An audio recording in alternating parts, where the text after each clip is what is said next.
Good morning बच्चों। कक्षा 12 के सभी छात्र छात्राएं ध्यान दें।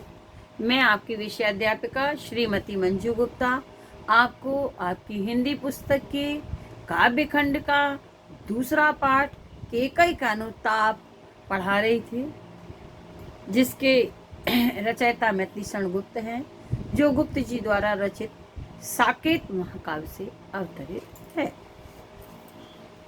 मैंने आपको पढ़ाया था कि केकई ये स्वीकार करती है कि अभी तक तो सब लोग ये कहते थे कि माता को माता नहीं हो सकती, पुत्र को पुत्र हो, परंतु अब तो लोग इस बात का विधाता के विरुद्ध ये बात कहेंगे कि उस युग में पुत्र तो पुत्र रहे जिन्होंने अपने कर्तव्य का निर्वाह किया, परंतु माता को माता हो गई। इसी के आगे केकई कहती है,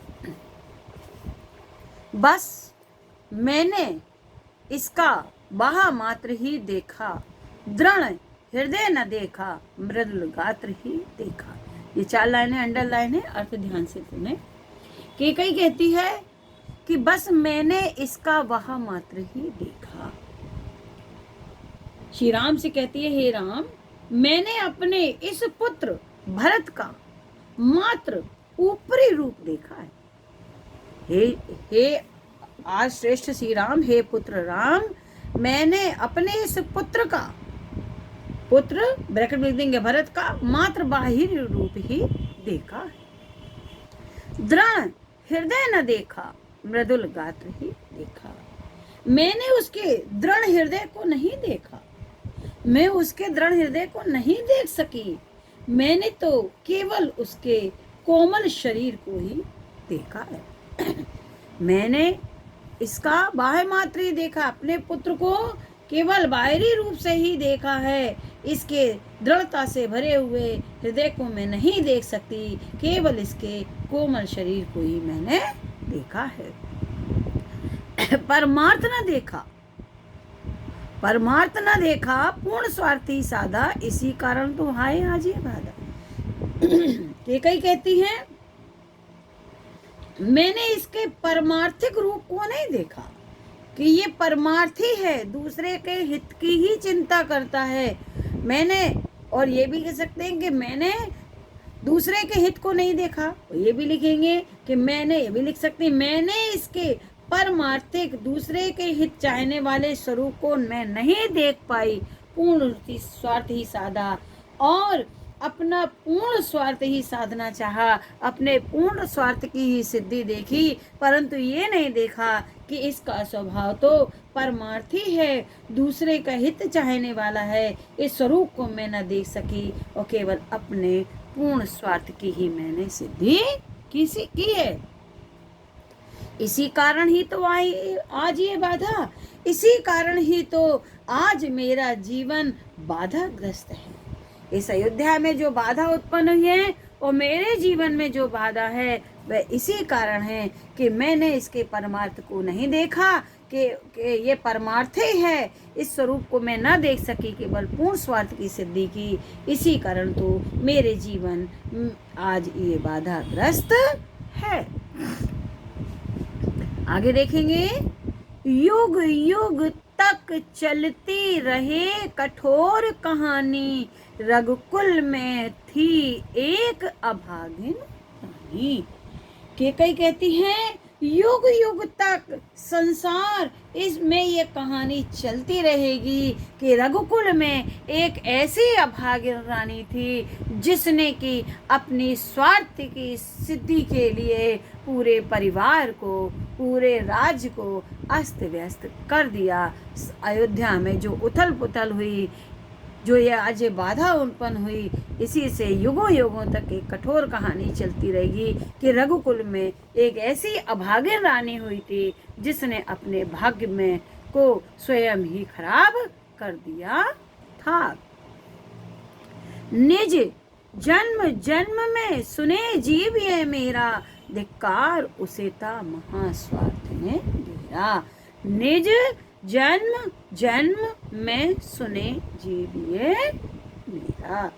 केकई कहती है, प्रत्येक जन्म में अर्थात जन्म जन्मांतर जीव यह मेरी ये सुनता रहेगा, मेरी भी आत्मा और प्रत्येक जीव यह सुनता रहेगा कि धिक्कार है उस केकई रानी को जिसे महास्वार्थ ने घेर रखा था।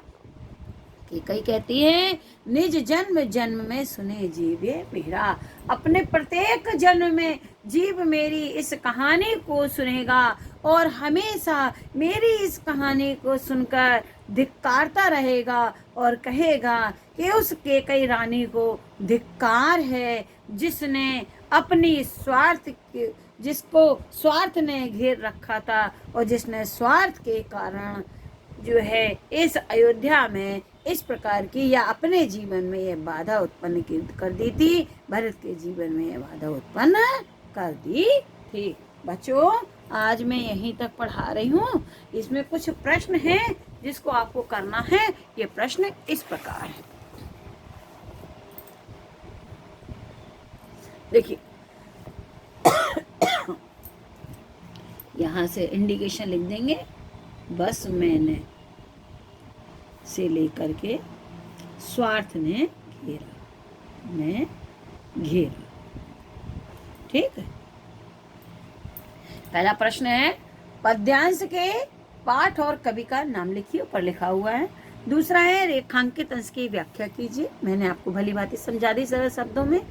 तीसरा प्रश्न है, केकई के अनुसार उन्होंने भरत में केवल क्या देखा, उत्तर लिखेंगे। केकई के अनुसार भरत में केवल उन्होंने उसके बाहरी रूप को देखा, अपने पुत्र के दृढ़ हृदय को वे नहीं देख पाई। उन्होंने भरत के केवल कोमल स्वरूप को ही देखा है और अपने स्वार्थ की सिद्धि की है, परमार्थ को नहीं देखा है। अगला प्रश्न है, युग युग तक चलती रहे कठोर कहानी, इस पंक्ति का आशय स्पष्ट कीजिए। युग युग तक चलती रहे कठोर कहानी, इस पंक्ति का आशय स्पष्ट कीजिए। उत्तर लिखेंगे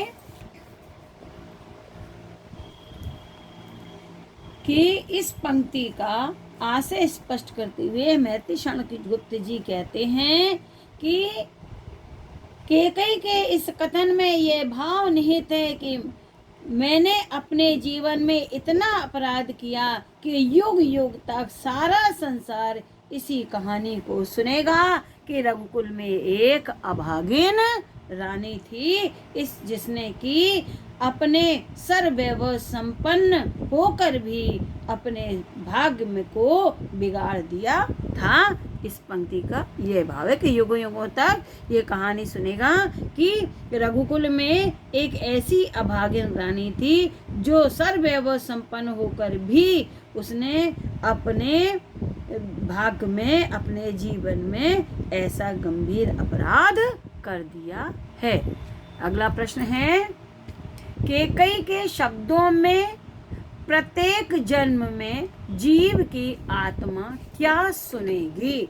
उत्तर लिखेंगे, केकई के शब्दों में प्रत्येक जन्म में जीव यही सुनेगा कि उस केकई को धिक्कार है जिसे महास्वार्थ ने घेर रखा है। बच्चों, इन प्रश्नों को कॉपी में करते जाएं, आगे का भाग मैं कल पढ़ाऊंगी। आज यहीं पे समाप्त करती हूँ। Thank you.